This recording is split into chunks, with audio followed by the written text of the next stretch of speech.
The goal of the show is to help you break in and thrive in advertising. And we do that every single week by sharing the stories and advice of those rocking it on the other side. We also post advertising news you need to know in 60 seconds or less. That's on our LinkedIn. Follow us there at Breaking and Entering Media. You don't want to miss it. I promise you that.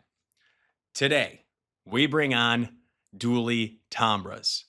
Tombras is an agency based over there in Knoxville, fully independent, and it's a family-owned company. Dooley is running the show there, and they are number one on Ad Age's A-list. That means they're the best agency in the world right now, according to Ad Age, and that means a lot. So Dooley is a Hall of Famer. I'm going to break down how he broke into this business, growing up in an advertising household, learning from his grandfather and then his father all about this business. He took on the role of president like in the mid 2010s. And we understand how he takes it to the next level. So amazing advice. I love how Tombras also sponsored the school at University of Tennessee, the Tombras School of Advertising. He wants to give back. He does that in this episode. So if you're a student, aspiring advertiser, or you're in the industry and want to learn from one of the best, this episode is a must listen. Now on with the show. This is the Breaking and Entering Advertising Podcast. And as usual, I'm your accomplice, Gino Schellenberger. Kick it, Mikey.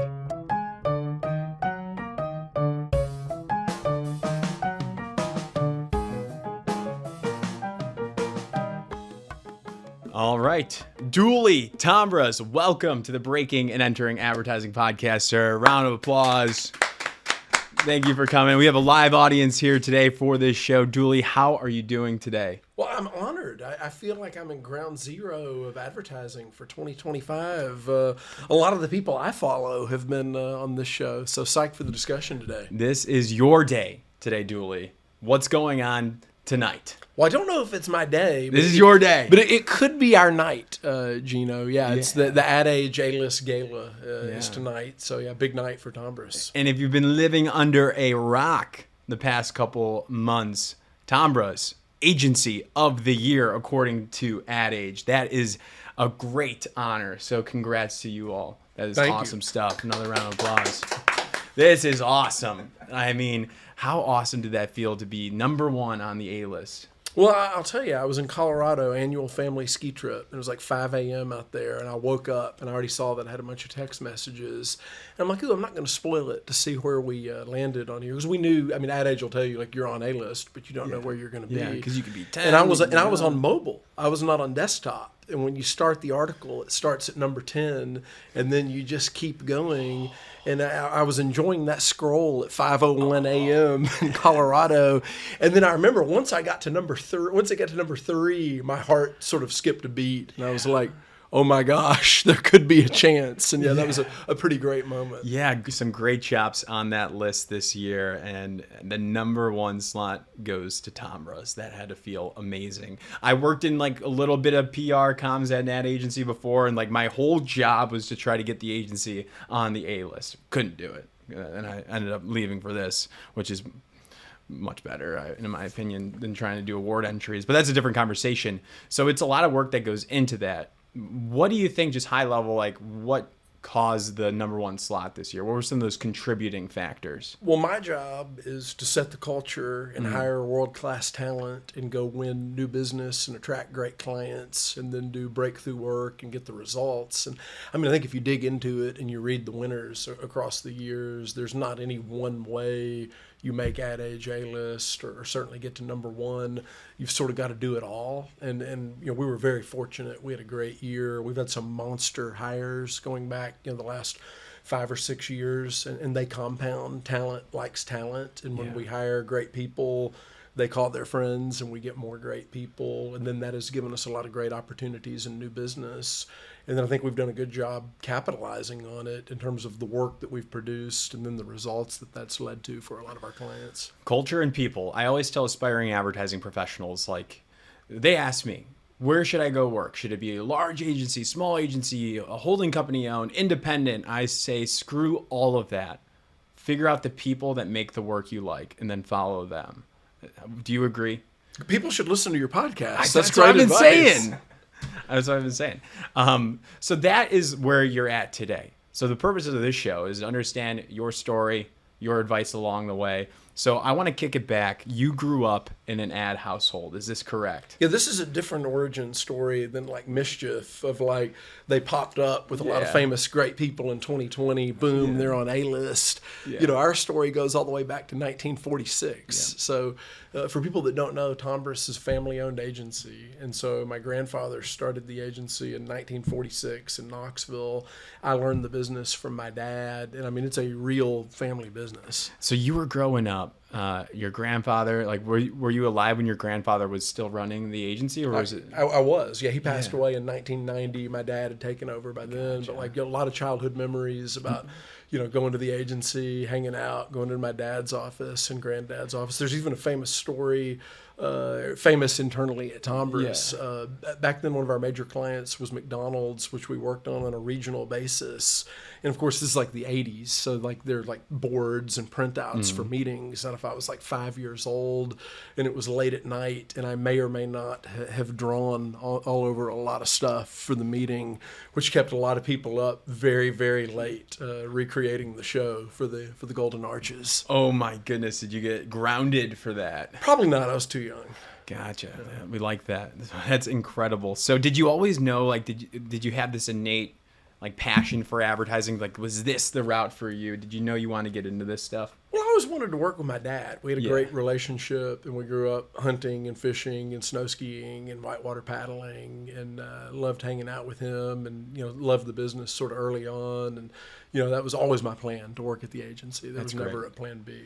Really? Okay. But if you had to work in another industry, what do you think you would You're the second person to ever ask me that. Jeff Benjamin, our chief creative officer, when I was interviewing him, he asked me, and I had to think about it for a minute, but I was like, I would probably be a lawyer, but I would be a trial lawyer. And I like pitching. I like pitching work. I like pitching new business. So I think there's some similarities there. Oh, interesting. Okay. What about career, like educated, like, role? Like, would you pick? Well, I'd probably be a helicopter skiing guide in Alaska. Yeah. Now we're talking. Okay. So any like alternate universe, alternate reality. And where do you go skiing in Colorado? I mean, you name it, everywhere. What's your favorite? Well, my home mountain is Obergallenberg, one of the southernmost ski resorts in America. So, you know, ski the east. I ski the east a lot, but I like to ski out west too. Gotcha. Okay. Understood. So you grew up talking ads, monitoring shops, right? Because you want your family business to succeed. So were you eyeing down competitors? Were you reading the ad trades, like, growing up? Like, who are these guys? Well, like, growing up, my dad had a briefcase because this is like before laptops. And I remember like copies of Ad Age, like on the kitchen table, like at dinner. So yeah, I've always been a student of the industry. Gotcha. So when you go back in the history of your brain, knowing this industry, just throughout the years, like, what are some of those other shops that you were inspired by, where you're like, or pissed off at because they were like doing really well? You're like, we got to take these guys down. Well, I mean, I think you have to start with Crispin Porter because I went to the Miami Ad School after college, and nice. Miami Ad School obviously is in Miami, and at that time Crispin was in Miami, and this was like 2005, so they were like agency of the year at their heyday. And so I was studying them very closely, and everybody at Miami Ad School was like, look at what they're doing on Mini and BK.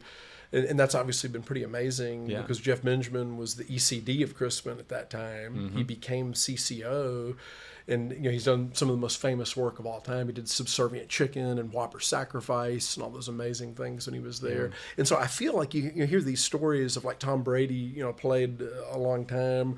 And so there were kids that grew up like receivers that had a poster of Tom Brady on their wall. And then you wake up, you know, 10 years later and you're playing with Tom Brady. That's sort of what I feel like with Jeff, because I was studying Jeff at the beginning of my career, and now I get to work with him every day, which is pretty awesome. That is incredible. Like, that shop in that decade, you know, we want to do this. I mean, how many times have I brought this subject? We talk about this all the time, but I want to do this series where we highlight the greatest agencies, like, under a microscope. Like, and putting it like Crispin in the early 2000s when they were in the Miami specifically, not in Boulder, I think is like a best candidate for that. Like just Couldn't agree more. yeah. And Jeff Benjamin, like Rob Riley, like and obviously Alex Bogusky. If you know how I can get to Alex Bogusky, I would love to interview him. That is just That'd be an interesting interview. I got to have Yeah. a coffee with him one time in Boulder. Yeah. Not surprisingly, a very Yeah. interesting guy. yeah. Doesn't he like ride dirt bikes around now? He does. Yeah. Yeah. I got to get him on. We have to find him. So we got to get to the point of how you went to Miami ad school. So you studied at Vanderbilt. I did. And you graduated in 2004. Is that correct? What did you study at Vanderbilt? Did you go in advertising, marketing, communications? Studied communications at Okay. Vanderbilt. And so you went in with that notion that And you I- wanted to be in advertising. Yeah, and I did probably the thing that you shouldn't do, right? You know, like the advice everybody gives you in a family business is go out and work at other places to get other wisdom. Yeah. And ironically, I didn't do that. I just went right to work at the agency. And a crazy thing, 'cause you got to remember, it's a multi-generational company. My granddad started it. My dad did the same thing. He volunteered and he fought in Vietnam, and he came back and the next day started at the agency. Wow. So, you know, Jeff Benjamin talks about the naive genius of Tombras. Dad and I are effectively self-taught, other than the fact that I was taught by my dad and he was taught by my granddad. Of course, my granddad had never worked at an advertising agency either. He worked in-house. He was the marketing director at a company called KUB. It was the power company in Knoxville. He was making all these award-winning newspaper and radio ads back in the 1940s. First ad agency in Tennessee? First ad agency in Tennessee. Absolutely. And so you've got sort of 3 generations of agency leaders there that have never worked at another agency. So there's a lot that we don't know, Yeah. but we learn a lot hiring people like Jeff to hear how everybody else does it at the other shops. Listen, if I saw the last name Tombras on an application to my ad agency, I don't think I would hire you. No offense. Yeah, probably not. They might go, yeah, is this an enemy spy coming in? Can't have that. Can't have that. Did you intern anywhere undergrad, or were you I interning interned back at Tombras. You were getting back in back home. This is a family business. You didn't know? want? Did you want to go to UTK? Like, Well, I mean, my blood runs orange, and we've Yeah. got the Tombras School of Advertising and Oh, Public Relations. We have absolutely. an incredibly tight partnership with UT. So Tombras School. So I love UT, but having grown up in Knoxville, wanted to get out a little bit, and so it was great to live in Nashville and go to Vanderbilt. That's a great school. Yeah, we've done a couple formals there with our fraternity back in the day. Jack and I would sing karaoke. I bet there's some stories from there. I don't know if they're appropriate for the podcast. No. What do we sing? Friends in Low Places. Yeah. Yeah. That's an iconic Nashville Yeah. song. Yeah. Yeah. What was it like in the early 2000s? Probably pretty different Nashville, right? Well, it's funny. I mean, some people think Nashville is great now. I mean, this sounds like the classic, older millennial thing to say, but it's like, God, you should have seen Nashville then. I mean, in my opinion, Nashville, early 2000s, was maybe the coolest city in the country. And, Nashville, a lot like Austin, they've both had a meteoric rise. Yeah. And, for business and fun and just personal, I still spend a lot of time in Nashville, but it is unrecognizable. Yeah. It's a really different city now than it was back Totally. then. But Nashville was already on the rise. Late 90s, the Titans and Predators came in the city, it was just kind of starting there. Got it. So you graduate. What the heck are you doing going to Miami ad school? Well, I mean, because we're self-taught and because I've only worked at Tombras and I didn't go work at another agency, Dad wisely wanted me to get industry exposure on a lot of things. So we're in the 4As. He took me to a lot of 4A meetings. And one piece of advice that we got from the 4As was like, hey, we're bringing Dooley into the business. How can we jumpstart his career? And that was some advice from the 4As. They were like, send him down to go do the strategy boot camp at the Miami ad school. Okay. I was going to clarify because when I think Miami ad school, I think copywriting, art direction. Well, they had a great strategy program, and Yeah. they would pair you up with, at that time, with a writer and an art director. And then basically every week they would have a famous guest chief strategy officer come in, and you would have a spec assignment for that week. And the CSO would kind of train you on strategy in general, and they would give you an assignment. And as the strategist, you'd work on it with the art director and the copywriter. So it was a really cool program, and it really broadened my mind and exposed me to a lot in the industry very early on. I love that. And I worked at a portfolio school for a very short time. But I remember there was a student there whose father owned an ad agency in Chicago and still had to go and create a portfolio to break into art direction. And that kind of just shows to our listeners, you still have to focus on the craft and the work. And you even went above and beyond investing in yourself for the long term. That's so important. Where it's not, you could have easily just been like, I'm just going to get started here. Yeah, but let's go back to this. You guys are breaking and entering. Y'all do. I watch the whiteboard. Y'all report the news every day. Let's talk about some news today. And I don't remember which publication covered this, but a story came out with data, I think from the ANAs and the 4As, where they did 2 separate studies of what's the length of the average agency-client relationship. I think this was an Ad Age article today. And the ANAs came out with a number that was longer than people thought, and it was about 7 years as the average agency-client relationship. The 4As had a slightly lower number, but it's sort of like, okay, this is not a CPG company or a multi-unit retail company, right? If you're going into a family business that's an ad agency, and on the long end, the ANAs say the average agency-client relationship is 7.7 years. If you're starting in the business and you're 22 or 23 years old and you plan to do this till you're hopefully 60 or 70, it's like, we got to have a great agency. We got to be able to win a lot of business because law of averages, a lot of these clients are not going to be here in 10 or 15 years. Yeah, so you're thinking the long term. I love that. That's great advice for everybody listening too. So then you start off and then you work. Are you working while you do that strategy boot camp? Or I was living in Miami, and that's a full-time thing. That was like a 6-month program. Gotcha. And then came back to Knoxville. Gotcha. So then you started what job? Strategist. Got it. At that time, Tombras was sort of an under-the-radar 50-person regional agency. We were doing great work, but nobody knew about us because we were tucked away down in Tennessee, and we were handling banks and healthcare systems and tourism accounts down there, and we were doing some great work, but nobody really knew about us at that point. And is your dad running the shop while you're... Dad was running the shop. So do you, when you're getting in there, and you have visions and ideas, do you have to bite your tongue when you first start? And if you want to or can you speak up and No, collaborate? at the beginning, I didn't want to be a bull in a china shop. Yeah. I mean, you don't know that much, right? Yeah. You're 23, you've just done a program at Miami Ad School. And so I think the first 5 years I was at the agency was really an apprenticeship program. Where 5 years, I was learning a lot. And then I think there came a point, and it wasn't like Dad and I said, hey, it takes 5 years, but that was about the point. I mean, you've heard the 10,000 hour rule before. Yeah. If you're working about 2,000 hours a year, it takes about 5 years to get to 10,000 hours. Yeah. And then at that point, you've sort of got the lay of the land, you know what's going on. So I started to play a much bigger role once I'd been there about 5 years. But one thing that was interesting, when you think about my career starting in 2004, 2005, the industry was very traditional at that time. And this is a real stat. This blows people's minds. But we did an analysis right when I started.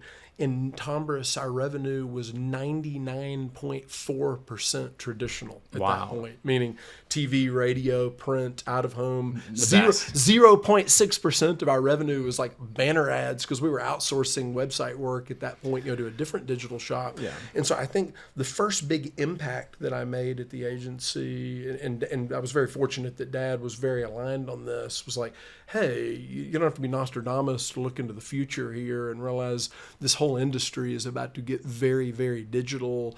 We've got to kind of plant a flag and become a digital agency. As an agency that was 100% traditional, classic brand AOR shop, and we've been doing that bread and butter since 1946. Yeah. And as you might imagine, there was a lot of resistance to that internally. And there was a lot of resistance at a lot of the holding co's and other bigger, more successful traditional shops at that point, where they were like, oh, digital's a fad, or it's better for a separate digital agency to do it. What really matters is the traditional, the print and the radio. That's what matters. You know? And so literally we just had to bulldoze ahead and go, everybody's got to come along with us, and we've got to hire digital experts from digital agencies. And that was really kind of the first step in Tombras breaking out to go from being a regional agency to a national agency, because we were getting some at-bats on national pitches back in 2004 and 2005. And in my opinion, we can't scientifically prove this, we weren't winning a lot of them because maybe we'd be neck and neck in the top two. Sure. And then they're about to go make a decision. And then you go to the CEO and you go, hey, we're talking to Ogilvy out of Chicago or New York. And then we've got this independent called Tombras in Tennessee. And the CEO goes, What? What are you talking about? Like, we're going to risk our business here? Go with that great agency in New York or Chicago. So I think we were losing a lot of business that way the few times that we were getting the bigger at-bats on the national stuff. And then when we differentiated with digital, that all of a sudden gave a CMO or a CEO in a bigger market an excuse and a reason, frankly, to work with an independent agency in Knoxville, Tennessee. Gotcha. I mean, you can't say you're full service, fully integrated ad agency if you're not in bringing in those digital experts. But in 2004, there were a lot of full-service ad agencies that were not. They were totally outsourcing digital. That was the norm at that point. So if we can learn from history, the same thing can be applied to AI today, influencers today, like influencer management. You have to be an agency that adopts that technology. Social Darwinism, it's like, it's not the strongest species, it's the most adaptive that is going to survive. And, golly, if you think it's been a roller coaster from 2004 or 5 until 2025, strap in and watch out. Oh, yeah. So, right now is a good time to double down on innovation. For sure. Yeah. I think, you mentioned on another show, another podcast, that you believe that your grandfather might have had it hardest, and then your father, it's getting easier for you. Was that true? I have a story about my granddad. I think this is politically correct. Sure. I can say this is advertising. And so my dad, when he was a little boy, and so I'm going to assume this is probably like 1951 or 2, to the point that my granddad maybe had it a little harder. My dad remembered my granddad sitting at the dinner table. This is nighttime, and he was writing. And he had a bottle of Jack Daniels there. It was not full. I mean, maybe there was like this much. And he was smoking a cigarette. People smoked, and it was 1951. Shouldn't do that now. Listen. And he was writing. And then my dad went to bed. And then my dad woke up. And, the bottle may have been more empty at that point, and there were multiple cigarettes in there. And then my granddad was like packing up his briefcase, heading out. So, yeah, I mean, y'all are entrepreneurs. You're starting a business here. Yeah. I think my granddad definitely had it the hardest to go out and start a full-service advertising agency with one person. That's not an easy thing to do. Yeah, yeah. I just think about when it's creating the messaging and for a brand and, advertising a brand to the masses today it's so complicated with so many different channels. In some ways it's harder now, but we have business itself. But I have the benefit of working at an established agency where my dad and granddad had built a brand, and we had some great systems and great people. You've made some incredible moves, obviously, since you took over as president. What year did you take over as president? It was a very gradual transition. I mean, like if you look at my LinkedIn, it might say like 2018 or something like that, but I more or less took over about 2015. And I'll give my dad a lot of credit here. This was sort of a change management strategy that he had, and it was something that my granddad did with him. It would be very disruptive to the organization to just tell everybody in 2014, hey, everybody, Dooley's taking over next year. And people are going, oh my gosh, is he too young? Is he ready? And instead, it was just a very gradual transition. And my dad and I actually shared an office. We're in a much bigger office building now. We still share an office, but we shared an office out of necessity at that point because we were outgrowing the building that we were in. And it was just a gradual transition where people would walk into our office and they would look at Dad and go, hey, are we going to go after this pitch? Or do we have permission to hire this freelancer? Or can we hire this person? Or is this ad approved? And Dad would go, Dooley, what do you think? Right. And then it was a very gradual transition. But yeah, I would say I took over probably about the beginning of 2015, and then it pretty much fully taken over by 2018. So around that time, like, what were the big goals that you had for the company? Well, in 2015, we got Ad Age National Small Agency of the Year. And that was a huge goal that we had at that time. Yeah. And, I think about obviously Tombras has been in business since 1946. I've been doing this since 2004. And you think about what are kind of those key milestones. I think business is all about momentum. Mm-hmm. And there's a lot of inertia that holds people back. And you've sort of got to reach muzzle velocity to kind of break through some of these barriers. And I think we broke through one barrier back in 06, 07 when we really got digital going. But I think a key barrier for us was when we got National Small Agency of the Year, silver for Ad Age in 2015, because that really got us on the map more with search consultants. Yep. And, search consultants, then it was easier for them to recommend us in RFPs because they could go, This is Tombras, the small agency of the year. And by the way, the small agency thing has been around a long time now. And because they've got Northeast, Southeast, Southwest, et Divisions, cetera, yeah. a lot of agencies have gotten it. I still think it's a great program and a great award and a great conference. But I would argue it was potentially more impactful back when we got it in 2015, because I don't remember what year they launched it, but I think the year we got it, it might have been like the third year or something like that. And the fact that we got that on a national level, that A, got us more at bats in more RFPs. And then B, I think it improved our close rate because it gave sort of a permission to believe and permission to hire for some of these bigger brands. Yeah. So then how do you build on that momentum then? So you start closing more deals, you start getting better work, you start making key hires. What else? Like what you have to move once you get that. The flywheel of an ad agency, right? I mean, I made the point. I'm a big believer in momentum, and you can't lose your momentum. And, the nice Ad Age Small Agency of the Year, they capped that thing at 150 people. And we had just had a lot of growth the year before, and we had grown from like 100 people to 140 people, which is one of the reasons that we got Small Agency of the Year. Yeah.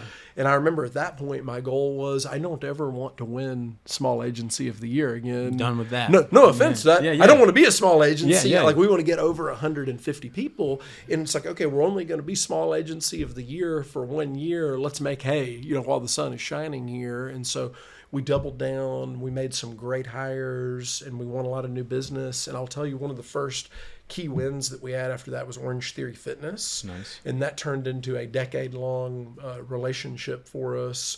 And at that time, Orange Theory was more regional. They had about 200 locations, and we helped them scale from 200 locations to 1,500 and kind of go from regional to national to global.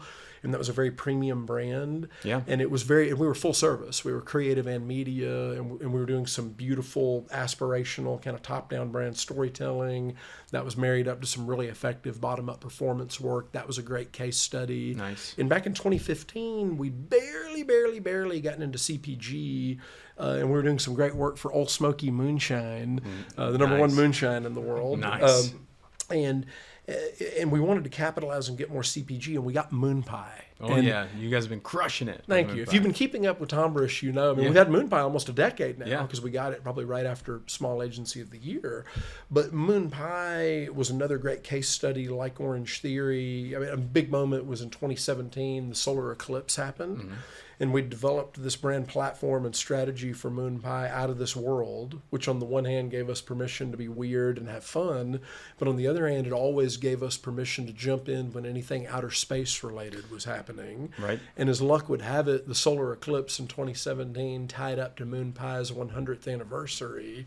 Perfect. And so we told the fine folks at Chattanooga Bakery, we said, this eclipse needs to be your all's Super Bowl. And so our idea was, we said Moon Pie is the official snack cake of the solar eclipse, because who says a CPG company can't sponsor an intergalactic solar event? And so we did Moon Pie's biggest campaign ever in the month leading up to the eclipse. They had record-breaking sales.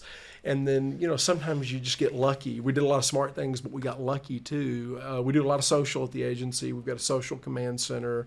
The day of the eclipse, after Moon Pie, keep in mind our name is Moon Pie, and we had just done a campaign, tongue-in-cheek but dead serious, saying we're the official snack of the solar eclipse. Hostess, our arch nemesis, did a post on the day of the eclipse saying they were the official snack of the solar eclipse. Oh, what the frick? And we didn't know if they were trolling us or if they were just living under a rock. And so one of our social people saw that on the listening tool in the command center, because we listen for competitors. And then we did a quote tweet. We quote tweeted Hostess, and we said, LOL, okay. And then that went viral. And I think at that time, that was the #1 brand tweet of all time. It's been surpassed by Wendy's and a few others since then. But we got 500,000 retweets. And then we broke the internet that day. We got over a billion earned media impressions. And this is the best part. This is where I think skill and planning meet luck. Yeah. We had record-breaking sales for Moon Pie that month leading up to the eclipse. So supply was short on the shelves. Yeah. And then you had this quick run on the shelves because we broke the internet and we got 1 billion earned media impressions. And so most of the grocery stores in America literally sold out of product. The shelf was empty. And so many orders were placed to Chattanooga Bakery at one time that they ran out of raw materials. They ran out of chocolate and sugar and graham crackers. And for the first time in 100 years, they had to shut the line down on the factory.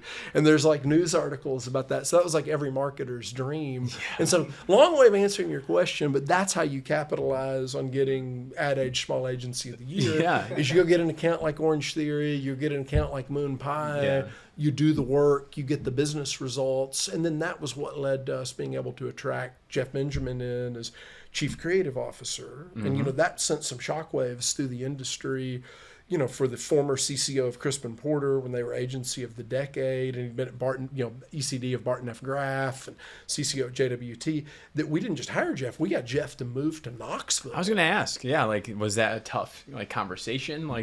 Do you find that as a barrier? Do you think that would be an easy sell to get a famous CCO at that time to move to Tennessee?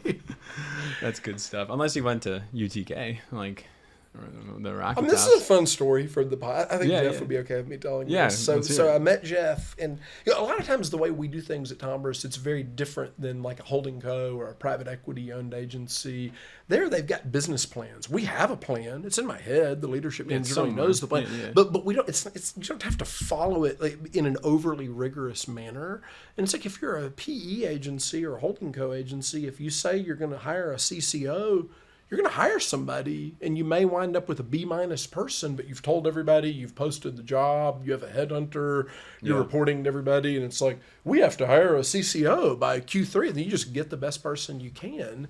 And we'd never really had a CCO before. My granddad and dad, and then ultimately me, played the role of de facto CCO, even though I'm not a trained creative. I had a day job helping run the agency and doing strategy, but I would sort of play the tiebreaker CCO role on new business or big creative things if there was a debate between strategy and creative. And then, we hired Jeff in 2019. Mm-hmm. 2017 or 2016, probably 20, about the time we got Moon Pie and Orange Theory going, I was telling people, hey, I'm open to the idea of hiring a CCO, but it would have to be somebody with incredible gravitas that would level up our work, make us more magnetic for hiring top talent, and be somebody that's easy to get along with, knowing our quirks as a family-owned Tennessee agency, and knowing that it's not easy to get people to move to Knoxville. And we'd spend a lot of time and money building a great team in Knoxville, somebody that would work with the team that we've got and not come in and go, well, here's how we did it at Crispin. Jeff is not like that at all. And so we didn't post a job. We weren't out actively looking, but I met some people and I talked to some people. And I got introduced to Jeff in 2019, and he and I had dinner, and I think he'd be okay with me telling this story. And we're having this dinner, and at some point in the dinner, and we'd just gone through what I think statistically was our best new business hot streak ever in 2019, and I was telling Jeff that we had just won 12 out of our last 13 pitches. Damn. And he literally spit out his tequila soda. And I don't remember exactly what he said, but it was something to the effect of, Dooley, I think at Barton F. Graff, we were 1 out of 13 on our last 13 pitches. So that was the moment. I don't think Jeff fully decided to come to talk. He had to come see us and meet everybody. Yes. But we hit it off at that first dinner. Incredible. Key hires then, and then also just amazing wins throughout those years. Of those 12 or 13, I guess, what were some of those big clients? Well, at that time, that year, 2 or 3 of the big ones that I'm doing for memory, Zaxby's, Great Clips, BB&T Bank. Wow. Zaxby's at that time was a big QSR win for us. Did a lot of great work for them for 6 years. We're no longer working with them, and I'm very proud to say if you read Ad Age or if you follow the breaking and entering daily updates, Tombras is now the social agency of record for Arby's. So be on the lookout for some big-time Arby's work. And I feel like the Steak-um's work was pretty imperative to getting that Arby's account. Well, for sure, we done a lot of great QSR work, but I think the fact that Tombras has done iconic meat social work. Yeah. I think we may Didn't be you in a deepfake- we may be in a category of one there. It's like if you're making that list, it's like who is famous for selling meat Yeah. on social? You deepfaked vegans saying they want steak-ums. Is that correct? Well, that is a very Tombras job, a project. So Yeah. I think we did that in 2023.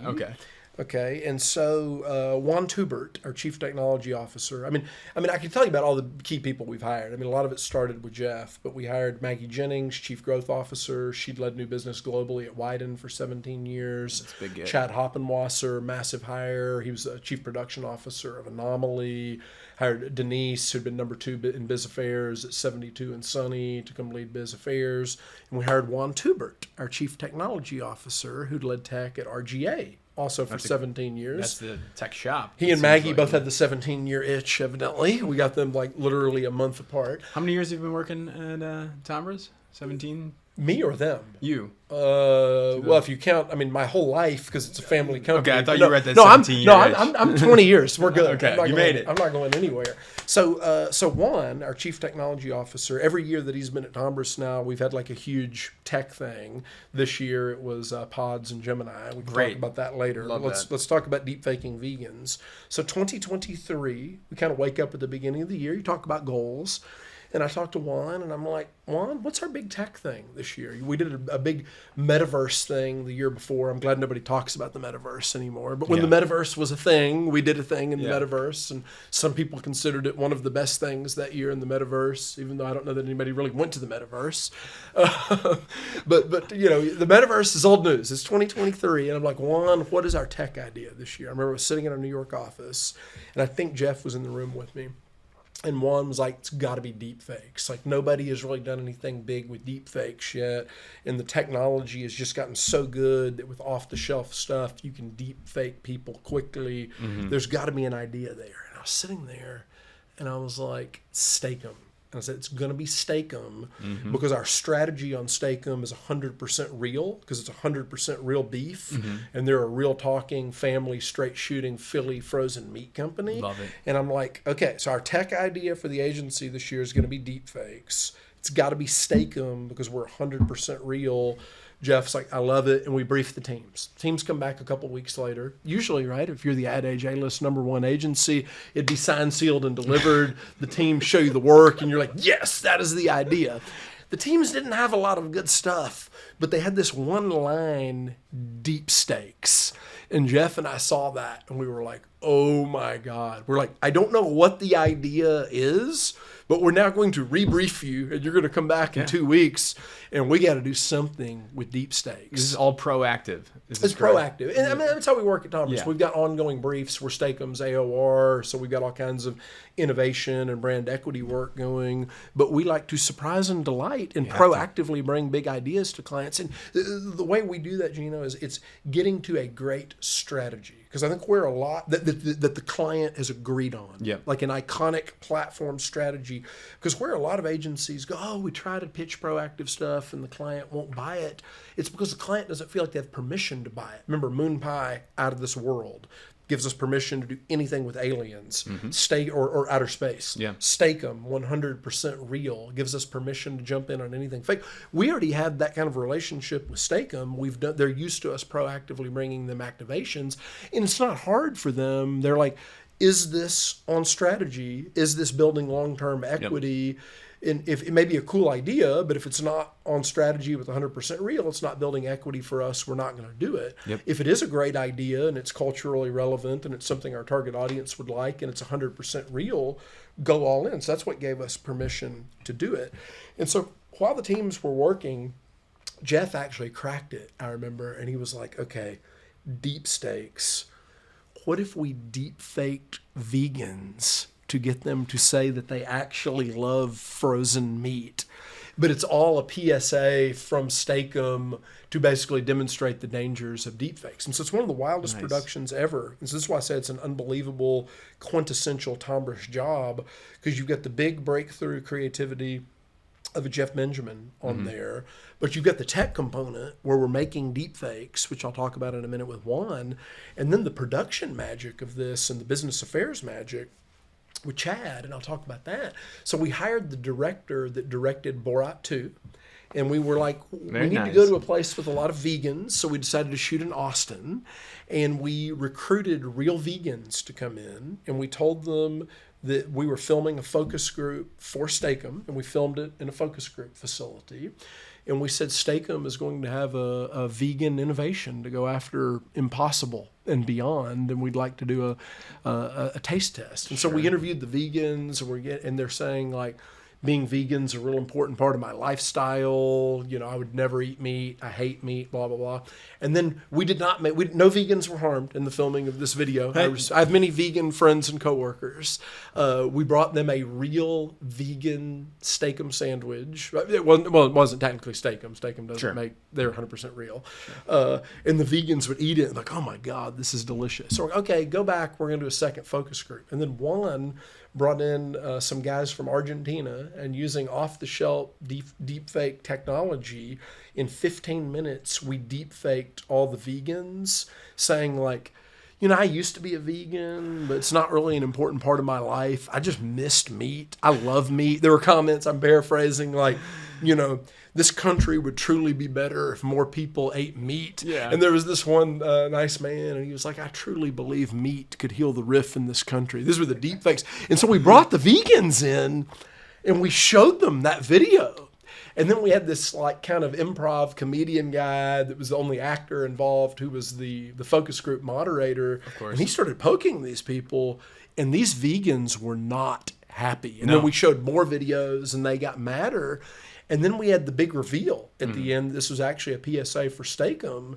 And then we had to come in, and this is a big gamble by Steak-umm and Tombras, because the whole thing wouldn't have worked if all the vegans wouldn't have signed a second release form at the end, because the whole thing was bogus at the beginning of what they'd signed off to do, right? This was not a focus group to test a vegan product for Steak-umm. This was a focus group to punk everybody, to teach the internet and the world about deepfake technology. So it's a quintessential Tombras project there. Of all the vegans that you deepfaked, like, did any of them not sign the form? No, I couldn't believe it. I mean, some of them, on a scale of not mad to pretty mad, some of them were pretty mad. And one woman even said, like, while we're live doing everything, she's like, I don't know if this is for some kind of like commercial or brand, but you'd better not use my likeness in it. Oh, wow. And then once she saw what it was, because I mean, it terrified these people. They're like, oh my gosh, because the whole thing was deep fakes. Like, there'd been a little bit of news about it, but people thought, oh, Donald Trump could get deep faked, Putin could get deep faked, Kim Jong-un could get deep faked. I couldn't get deep faked. And the whole point of this was 100% real. Real people can get deep faked now. This is a real problem. And who would have thought a frozen meat CPG company would school the internet on that? And that's because, like, it goes back to the brand world, like that platform that you talked about, that you agreed on in the beginning, like 100% real. I love that you're building that for your clients. That allows for the proactive work. The big ideas are better to buy into it. It's a really good lesson there. So thank you for sharing. And then we'll still put some delicious, Philly cheesesteak food photography with a fun brand voice in front of people's face. Or a NASA grade camera on a moon pie. That's one of my favorite projects from this year. As reported by Breaking and Entering. They zoomed in on it real close. It looked like another planet. So we've hired a lot of great creatives in New York, but we hired a team, Brian and Chris, and then we hired this amazing Argentinian CD art director, Kevin. And how they came up with this, I don't know. But they're just sitting around talking about proactive ideas. So a proactive idea we have Out of This World is our platform. And those guys started to take some experimental photos. I think they saw close-up photos of the moon that we've all seen before from NASA.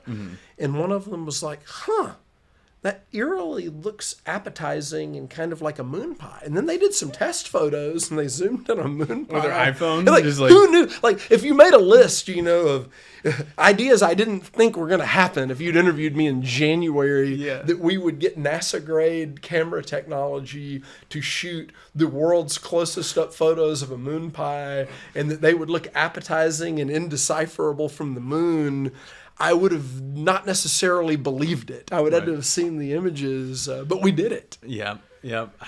I mean, how expensive is it to use one of those cameras? Less expensive than you'd think. Really? And I'm not going to be able to pronounce the camera. Yeah. But like when you hear NASA grade technology, Yeah. you assume that this is like the Hubble Space Telescope. Yeah. It's a fairly conventional camera that got used, but nonetheless, extremely close up. Oh yeah. So I want to get into the advice for the next generation. Breaking Entering, that's the name of the show here. So tell me about University of Tennessee, Knoxville. Naming the school, like sponsoring that, licensing that name, Tombras School of Advertising. I've spoken to some of those students there. Great program. There's a professor that goes viral like every week, Pittman. Yeah, he's fantastic awesome. follow. Love that guy. I think he's been on the show, or if not, he's invited. But like, what was the decision to like be involved with that school? Well, I mean, at Tombras, we do everything a little differently, right? I mean, we are in New York. We hopefully will have a West Coast office soon. We're even global now with our expansion into Argentina. But the heart and soul and HQ of the agency is Knoxville, Tennessee. We've got almost 300 employees in Knoxville. And newsflash, if you're in Knoxville, Tennessee, you'd better be invested in getting a great talent pipeline out of the university because there's not a lot of other agencies to recruit from. And honestly, Tombras wouldn't even exist without the University of Tennessee because my grandfather was an immigrant from Greece and grew up in Chattanooga. And the whole way he wound up in Knoxville was to go to the University of Tennessee. So A, we owe a lot to the University of Tennessee, and B, we want to get, as a leading independent agency, kind of globally now, we think it's our duty to give back to the industry. Love that. And C, we're invested to have a great, diverse, highly trained talent pipeline coming out of the university. So that was sort of the genesis of the Tombras School of Advertising and So PR. smart, because you see that with like Martin Agency and like Brand Center, like VCU. That's a great analogy, right? Right in Martin, the backyard. Martin is a national agency. They're one of the best agencies in the world. They're not in a classic ad market. They're in Richmond. VCU is there. That makes a ton of sense for them. So I know they poach from them, from that school a lot, and they want to go there. So that's really, really smart. But I mean, our ambition ultimately with the Tombras School is for that to be the #1 ad program in the country. And I'm going to paraphrase the results. These are not exactly right, but I mean, plus or minus 5 or 10%. But if you look at, since we announced the founding of the school in, I believe, 2022 to now, in 3 years, the overall program has doubled in size. Nice. The diversity of the student base has doubled in size, and we have modernized the curriculum, which was a big goal to get the most highly trained students with real world experience, because we've got a lot of Tombras employees that are adjunct instructors at the school. Great. We've got a very robust internship program. We have a mentor program, and the sky's the limit. We've got huge ambitions for the program. My vision, my hope for the undergraduate education in advertising is if a student is studying advertising or something adjacent and they know they want to break into an ad agency, that they do not need to have to go to a portfolio school, that they can get the education to build a portfolio, whether it's art direction, copywriting, strategy. They can build that as an undergrad, and they have the knowledge of what it takes to break in. That's what we're doing with this platform. So, well, to the point of breaking and entering, there's actually a huge industry issue that we need to get advertising on the radar of talent at the high school level. I agree. Because at a lot of universities, advertising is what they call a found major, meaning that people go to a university not knowing that they could get into advertising or major in it, and then they're undeclared, and they go, oh, advertising, that'd be cool, and they stumble into it. And then ironically, and I think I saw this stat somewhere in the news today, the #1 job that Gen Z wants right now is to be a YouTube influencer. For sure. And it's like, they need to know they can create YouTube content at an ad agency, and they can go get a degree from a university like Tennessee and go through a program like the Tombras School to do that. 2/3 of the advertising majors at the University of Illinois found major. I mean, I wouldn't have had any success and be where I'm at today if I didn't watch Mad Men in 2016 when I was in high school graduating. And then I knew early on that I wanted to be an account executive at an ad agency. I want to drink redemption whiskey at 11 a.m. Well, at an you're a brave agency. man, Gino, because who was the guy that on the Chevy account? They shot the account guy. Oh, yeah. Admin, Ken Cosgrove. Yeah. Kenny Shot him. Cosgrove took one for the agency. Loyal account executive. I love that stuff. Account executives are the unsung heroes of the industry. I love that. Yeah. I'll drop this real quick. I know at Mother they call them mothers at the account people mothers at their shop there. I think that's pretty interesting because you have to service and you have to be. It's a good caring. analogy. Yeah. I like that. I like that. Any advice then? So you've hired a lot of people, some Hall of Famers, and you just mentioned in this show that hiring people and the talent within an ad agency is so important to the growth. It's not just so important; it's the name of the game. I mean, it's the product. Yeah. So what advice do you have for the next generation on how they can become a better product, a better asset to an ad agency as they're looking to break in for the first time? Be a voracious reader. I mean, I'm a bit of a contrarian, right? I mean, everybody, and again, we believe in work-life balance and all these things, but I think kids hear so much right now, work-life balance, set boundaries, be remote, everything. And I think those are all healthy things, particularly as you get deeper into your career. But if your goal is to break and enter into the industry, and if your goal is to move up quickly, it's a very disruptive time in the industry right now. And my number one piece of advice is be a voracious reader. And there is so much content coming in that I don't think you can read enough from 9 to 5. You've got to read after 5 o'clock.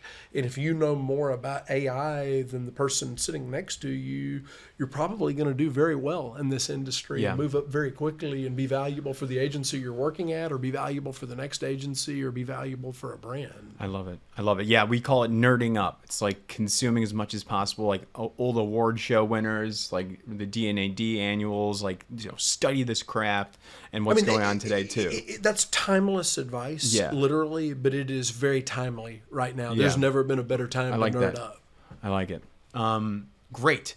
Then that's all I got. Tonight, you're getting honored. We'll be there. We're going to capture some footage for that. How can people reach out to Tombras if they want to intern or learn more? What's the best way to go? If anybody wants to talk to me, all they've got to do is hit me up on LinkedIn. I'm pretty easy to find. Golden. Yeah, I mean, in terms of like internships and everything, the classic, go to tombras.com, go through the website. And yes, we have a very robust internship program, and we love meeting talent, and we want to meet people. So don't hesitate. Please reach out. I love it. The #1 ad agency of the year, everybody. Let's clap it out. According to Ad Age, but yeah, thank you. I'm calling it #1 ad, and they're getting honored tonight. This has been a great show, Dooley. Thank you so much, Jim, sir. thank you, man. Yep.